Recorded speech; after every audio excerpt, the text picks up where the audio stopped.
রোহিঙ্গা প্রত্যাবাসনের যাচাই প্রক্রিয়ায় বাংলাদেশের শিবিরে জন্ম নেওয়া শিশুদেরও অন্তর্ভুক্ত করার আহ্বান জানিয়েছেন পররাষ্ট্র প্রতিমন্ত্রী শামা ওবায়েদ। একই সঙ্গে ২০১৭ সালের পর মিয়ানমারের রাখাইন থেকে বাংলাদেশে আসা রোহিঙ্গাদের দ্রুত যাচাই শেষে নিরাপদ, স্বেচ্ছায় মর্যাদাপূর্ণ ও টেকসই প্রত্যাবাসনের উপর জোর দিয়েছেন তিনি।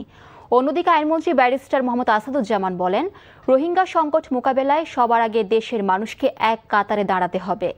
শাহাদাত অবরের রিপোর্ট। কক্সবাজারে শরণার্থী শিবিরে জন্ম নেওয়া শিশুদের কাছে বাংলাদেশি জন্মভূমি, অথচ তার পরিচয় Rohingya.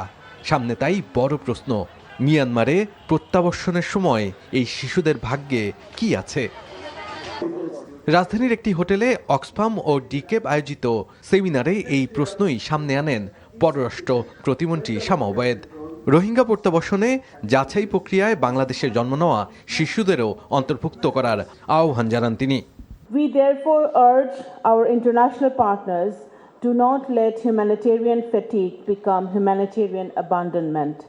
The world has many crises, we understand that, but a protracted crisis does not become less urgent simply because it becomes less visible. তবে সংকট যতই দীর্ঘ হচ্ছে ততই বাড়ছে চাপ। জানান, বিশেষ করে আন্তর্জাতিক অর্থায়ন কমে যাওয়ায় উদ্বেগ তৈরি হয়েছে।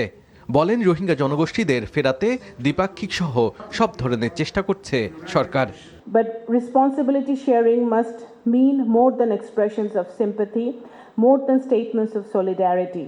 It must translate into action, predictable financing, sustained diplomacy, political engagement and accountability, and ultimately into a durable solution. অন্যদিকে জাতীয় প্রেস ক্লাবে রোহিঙ্গা সংকট সমাধান বিষয়ক এক আলোচনা সভায় আইনমন্ত্রী আসাদুজ্জামান বলেন, রোহিঙ্গা সংকট মোকাবিলায় সবার আগে দেশের মানুষকে এক কাতারে দাঁড়াতে হবে। বলেন, আন্তর্জাতিক সম্প্রদায় যখন দেখবে বাংলাদেশের মানুষ এক জায়গায় দাঁড়িয়ে এই সমস্যার সমাধান খুঁজছে, তখন তারা ইতিবাচক ভূমিকা রাখবে।